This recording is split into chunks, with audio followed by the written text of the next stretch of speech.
सभी पत्रकार बंधुओं को नमस्कार। आज देश के प्रधानमंत्री जी भारत चीन सीमा विवाद को लेकर एक महत्वपूर्ण बैठक कर रहे हैं, लेकिन उससे पहले कुछ सवाल है जिसका जवाब देश जानना चाहता है। काफी लंबे समय से भारत चीन सीमा का विवाद चल रहा है। खबरें आई कि उन्होंने हमारी जमीन पर कब्जा कर लिया है। कई दौर की वार्ता चली और उसके बाद एक ऐसी घटना सामने आई जिससे पूरा देश आज आक्रोशित है। देश के लोगों के मन में गुस्सा है। कई तरह के सवाल उनके मन में उठ रहे हैं, लेकिन भारत की सरकार का जो रवैया रहा, केंद्र की सरकार का जो रवैया रहा, वो अत्यंत दुर्भाग्यपूर्ण है। पहले कहा गया हमारे 3 जवान शहीद हुए हैं, फिर बताया गया हमारे 20 जवान शहीद हुए हैं, फिर बताया गया हमारा कोई भी जवान चीन की सेना के कब्जे में नहीं है, चीन के कब्जे में नहीं है। और कल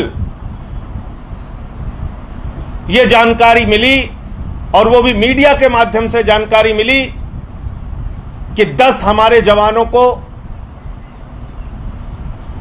चीन से छुड़ाया गया है। मेरा सवाल यह है कि ऐसे गंभीर मसले पर, सीमा विवाद के ऐसे महत्वपूर्ण विषय पर केंद्र की भाजपा सरकार देश से झूठ क्यों बोल रही है? यह देश की जनता के साथ एक विश्वासघात है जो केंद्र की सरकार कर रही है। सही जानकारी ना देना, जवानों के बारे में, उनकी शहादत के बारे में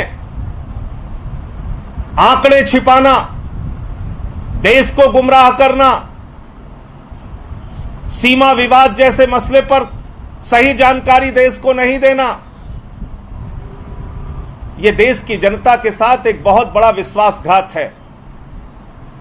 मैं पूछना चाहता हूं केंद्र सरकार से, आखिर किस कारण से हमारे जवानों को बंधक बनाए जाने की खबर आपने छुपाई? आखिर किस कारण से जवानों की शहादत पहले 3 बताई, फिर 20 बताई? आप देश को सच बताइए।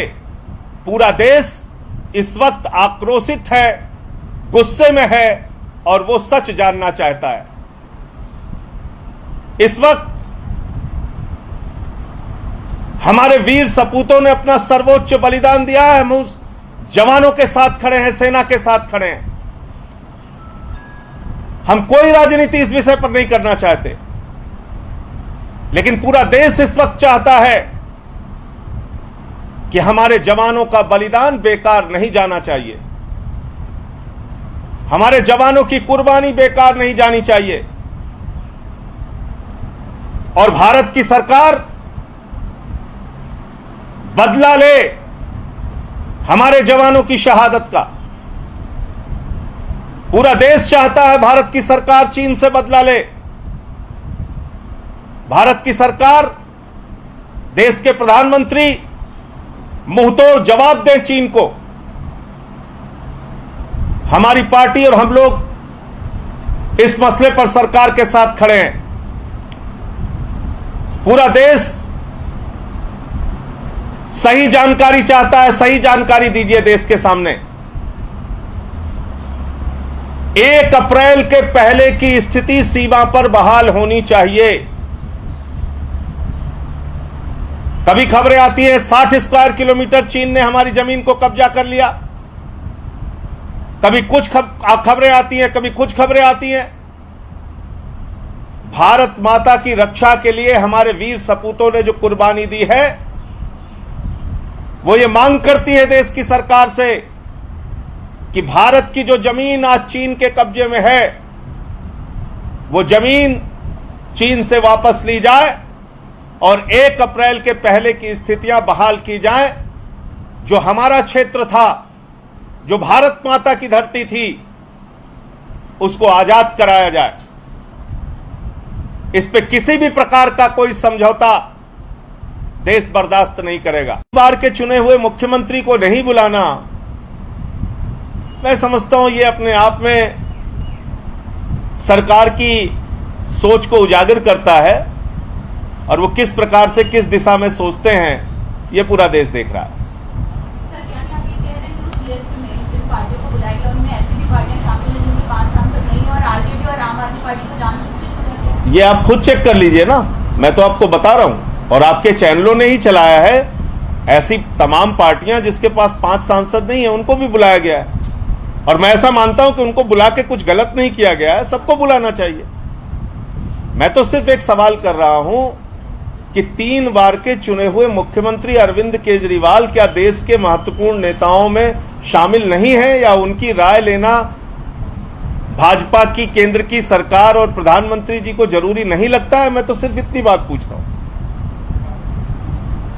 और ऐसे समय में भी आप ये सब क्यों कर रहे हैं? ऐसे समय में सबको साथ लेकर चलने की जरूरत है। आप सिर्फ नारा देते हैं सबका साथ सबका विकास, सबका साथ लेना नहीं चाहते।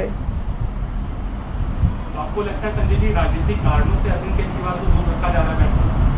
इसका जवाब केंद्र सरकार को देना चाहिए, इसका जवाब भारतीय जनता पार्टी को देना चाहिए। यह एक राष्ट्रीय संकट का विषय है, यह कोई चुनाव की राजनीति नहीं है, यह कोई रैली सभा धरना प्रदर्शन नहीं है, यह एक राष्ट्रीय संकट का विषय है। देश की सीमा पर विवाद चल रहा है, हमारे जवानों ने अपनी शहादत दी है, तो यह तो सरकार को तय करना चाहिए कि उसको सबको साथ लेकर चलना है कि नहीं चलना है। धन्यवाद।